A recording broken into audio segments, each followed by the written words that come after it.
আমাৰ ইয়াৰ পৰা ল'ৰা ছোৱালী সৰু ল'ৰা ছোৱালী ইফালে স্কুল যাব নোৱাৰে কিমান কষ্ট কৰি মাজে মাজে নাও নৌকা দি পাৰ হ'ব লাগে নৌকাৰ পৰা পৰি যায় তাৰ উপৰিও আমাৰ যিবিলাক মানে গৰ্ভৱতী মহিলা আছে ডিউ টাইমত মানে ৰাস্তা ব্ৰিজ নথকাৰ কাৰণে হস্পিটেল যাব নোৱাৰে আধা বাটতে এনেকুৱা বহুত নজিৰ হৈছে নজিৰ আছে আমাৰ ৰোগীবিলাক মৰিছে এক্সিডেণ্ট হৈছে এম্বুলেন্স নাই গাড়ী নাই ৰাস্তা ঘাট চলিব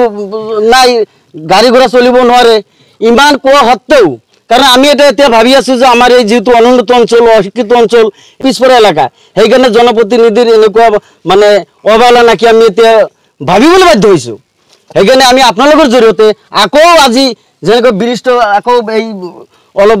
বানপানী হোৱাৰ কাৰণে ব্ৰিজখন আকৌ ভাঙি গ'ল এতিয়া মানুহ কেনেকৈ পাৰ হ'ব এইটো চিন্তা কৰি আছে সৰু ল'ৰা ছোৱালীবিলাক কেনেকৈ স্কুলত যাব পৰীক্ষাৰ সময় ৰাইজৰ তৰফৰ পৰা আমি আকৌ বিনম্ৰভাৱে মানে আমি অসম চৰকাৰ বা আমাৰ জনপ্ৰতিনিধিক আহ্বান জনাইছোঁ কৰজোৰে যে এইটো আমাৰ দীৰ্ঘদিনীয়া সমস্যা এই সমস্যাটা যাতে অতি সোনকালে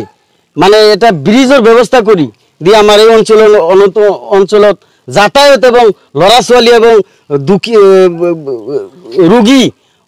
কাৰণে এইটো মংগলময় হয় সেইকাৰণে আমি আকৌ বিনম্ৰভাৱে অনুৰোধ জনাই আমাৰ এই কামখিনি যাতে অনতিবিলম্বে কৰি দিয়ে এইটো আমাৰ দাবী